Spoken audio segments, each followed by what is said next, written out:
it, and yet I had to keep a bold and smiling face, for well I knew that if I did not, it would be out of my house that they would come next with their bloody hands, and it would be my little Fred that would be screaming for his father. But I was a criminal then, part sharer in a murder, lost forever in this world, and also in the next. I am a good Catholic, but the priest would have no word with me when he heard I was a scourer, and I am excommunicated from my faith. That's how it stands with me, and I see you going down the same road, and I ask you what the end is to be. Are you ready to be a cold-blooded murderer also, or can we do anything to stop it?" "What would you do?" asked McMurdo abruptly. "You would not inform?" "God forbid!" cried Morris. "Sure, the very thought would cost me my life." "That's well," said McMurdo.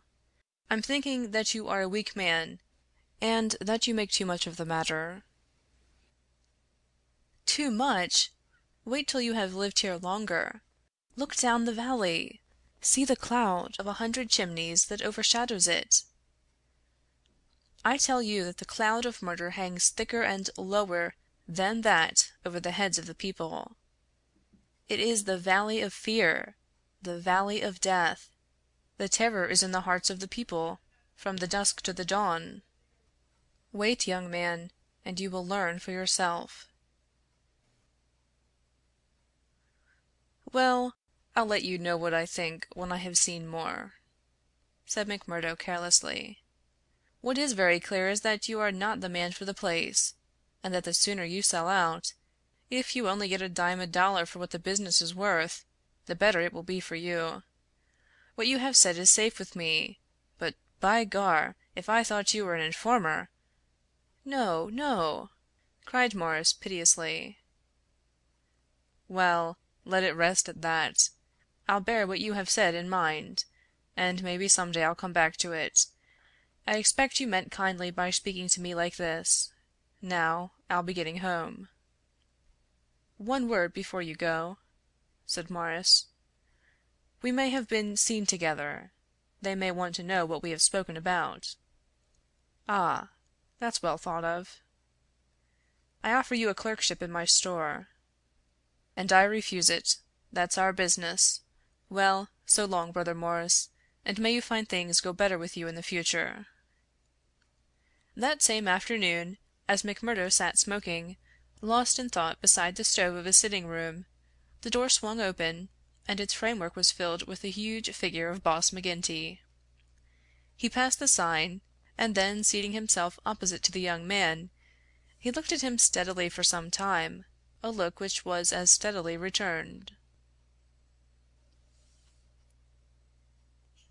"I'm not much of a visitor, Brother McMurdo," he said at last. "I guess I am too busy over the folk that visit me. But I thought I'd stretch a point and drop down to see you in your own house."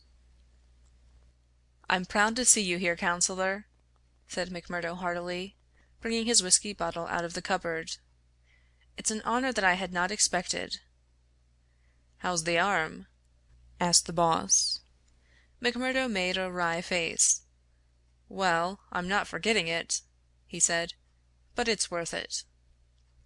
"Yes, it's worth it," the other answered, "to those that are loyal and go through with it and are a help to the lodge. What were you speaking to Brother Morris about on Miller Hill this morning?" The question came so suddenly that it was well that he had his answer prepared. He burst into a hearty laugh. "Morris didn't know I could earn a living here at home. He shan't know either, for he has got too much conscience for the likes of me. But he's a good-hearted old chap. It was his idea that I was at a loose end, and that he would do me a good turn by offering me a clerkship in a dry goods store." "Oh, that was it?" "Yes, that was it." "And you refused it?" "Sure. Couldn't I earn 10 times as much in my own bedroom with 4 hours' work?" "That's so, but I wouldn't get about too much with Morris." "Why not?" "Well I guess because I tell you not. That's enough for most folk in these parts. It may be enough for most folk, but it ain't enough for me, counselor, said McMurdo boldly. If you are a judge of men, you'll know that. The swarthy giant glared at him, and his hairy paw closed for an instant round the glass as though he would hurl it at the head of his companion. Then he laughed in his loud, boisterous, insincere fashion. "You're a queer card for sure," said he. "Well, if you want reasons, I'll give them. Did Moore say nothing to you against the lodge?" "No." "Nor against me?" "No." "Well, that's because he daren't trust you. But in his heart he is not a loyal brother. We know that well. So we watch him and we wait for the time to admonish him. I'm thinking that the time is drawing near. There's no room for scabby sheep in our pen, but if you keep company with a disloyal man, we might think that you were disloyal too. See?" "There's no chance of my keeping company with him, for I dislike the man," McMurdo answered. "As to being disloyal, if it was any man but you, he would not use the word to me twice." "Well, that's enough," said McGinty, draining off his glass. "I came down to give you a word in season, and you've had it." "I'd like to know," said McMurdo, "how you ever came to learn that I had spoken with Morris at all." McGinty laughed. "It's my business to know what goes on in this township," said he. "I guess you'd best reckon on my hearing all that passes. Well, time's up, and I'll just say But his leave taking was cut short in a very unexpected fashion.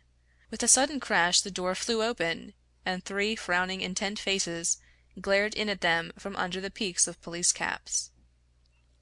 McMurdo sprang to his feet and half drew his revolver, but his arm stopped midway as he became conscious that two Winchester rifles were leveled at his head. A man in uniform advanced into the room, a six-shooter in his hand. It was Captain Marvin, once of Chicago, and now of the Mine Constabulary.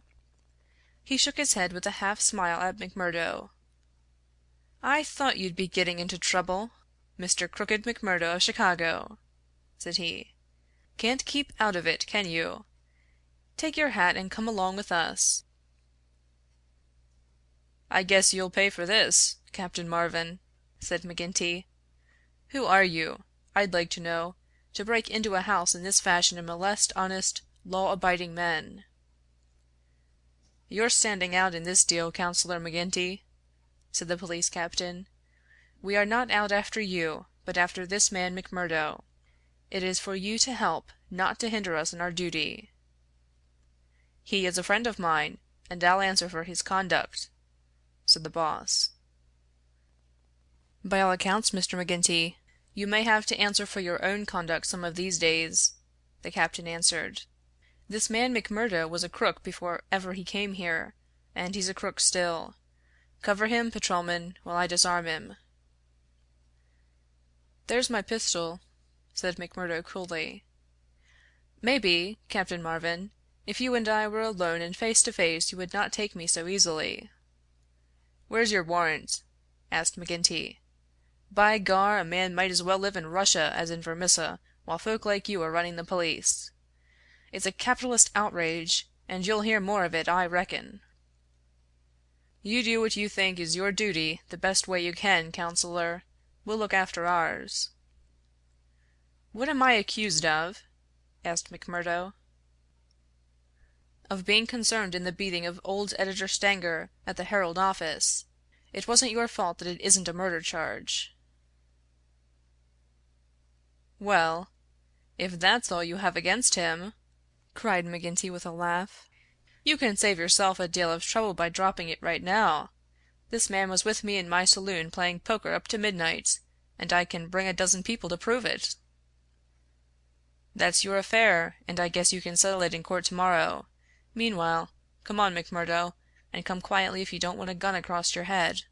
You stand wide, Mr. McGinty, for I warn you, I will stand no resistance when I am on duty."